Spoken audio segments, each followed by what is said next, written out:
E hoje eu queria conversar contigo com ênfase bem específica, um pouquinho mais detalhada, um pouquinho com os olhos voltados para a oncologia, que é um paciente delicado, é um paciente não só pela própria patologia em si, mas a própria terapêutica preconizada, ele deixa o paciente ainda mais ainda com uma característica bem peculiar, bem específica, de certa forma até bem vulnerável. E eu queria saber de ti, vamos começar conceituando primeiro essa questão da microbiota, na questão do paciente, mais especificamente, paciente oncológico, indivíduo oncológico, tá? Então, eu tenho um indivíduo que está pré-químio, né? Ele tem um perfil, eu tenho um indivíduo pós-químio, início da minha químio, seja primeira, seja terceira químio ou 12ª. Minha pergunta para ti é: como se apresenta essa microbiota de um indivíduo com diagnóstico oncológico pré-químio? Bom, quando a gente fala de microbiota, obviamente ele já é um assunto complexo, né? A gente tem algumas definições que a gente sabe da microbiota. A microbiota, ela interfere no nosso organismo, no nosso metabolismo diretamente, não só no processo digestivo, mas também no estímulo imunológico, no estímulo endócrino.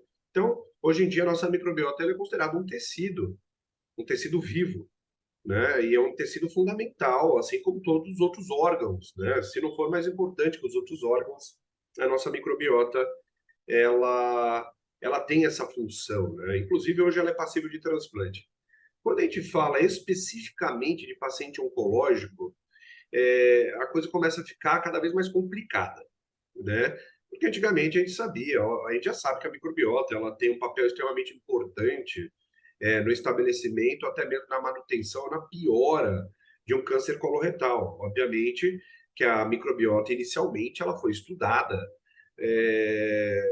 O primeiro, acho que o que era natural, né? O primeiro tipo de tumor, ou tipo de câncer que a microbiota foi relacionada foi ao câncer coloretal, até mesmo porque a gente está falando da microbiota intestinal e ele tem nossa microbiota intestinal, ela tem uma relação muito íntima com as células do intestino, né? Hoje já se estuda não somente a microbiota intestinal, como a microbiota da boca e a sua relação com mais diversos tipos de tumores, mais diversos tipos de câncer, como câncer de pâncreas, câncer hepático, câncer de mama, né? E a microbiota, ela responde diferentemente em cada tipo de tumor, né? A gente sabe que cada tipo de neoplasia, cada tipo de carcinoma, parece que a gente tem uma microbiota específica para cada tipo. A gente não pode ainda diagnosticar ou prever, eu acredito que no futuro, através do perfil da microbiota intestinal, a gente vai conseguir prever o aparecimento de alguns tumores. Nós também não podemos afirmar que o tumor apareceu justamente por causa da microbiota intestinal, que a microbiota intestinal foi a causa do Sim. câncer, né, a causa do surgimento do tumor, mas a gente sabe, obviamente, que a microbiota ela tem uma influência muito grande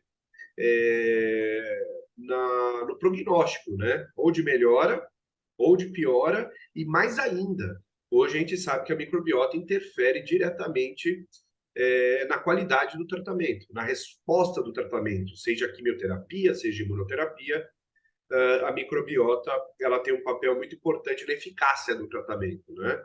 Obviamente, a microbiota de um paciente que está com câncer não está boa. Não interessa onde que é o tumor, a nossa microbiota intestinal ela vai responder negativamente e tende a responder quando a gente tem uma interferência na nossa microbiota causada pelo estabelecimento de um tumor, de um câncer, né? Essa microbiota tende a piorar o quadro. Então, essa microbiota alterada, ela tende a piorar o quadro tumoral. Agora, existem várias relações da nossa microbiota com o estabelecimento de tumores. Por exemplo, quando a gente não consegue converter de forma ideal sais biliares primários e secundários, isso pode estar relacionado ao estabelecimento de câncer de fígado, microbiota da boca e do duodeno, diretamente relacionado ao câncer de pâncreas, tá?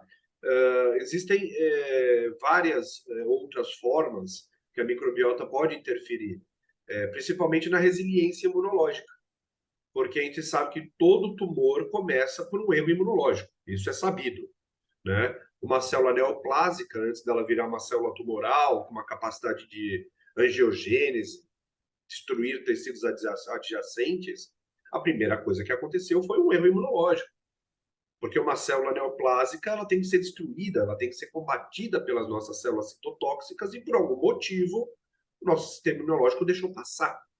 Então, utilizando as palavras de um grande médico oncologista, que é o Dr. Buzaide, na minha opinião, uma das grandes referências, assim como a Dr. Davi Liu, doutora Ana Bacarin, né?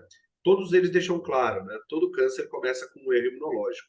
E a nossa imunidade, a nossa microbiota, certamente é o nosso tecido que mais estimula ou inibe o sistema imunológico.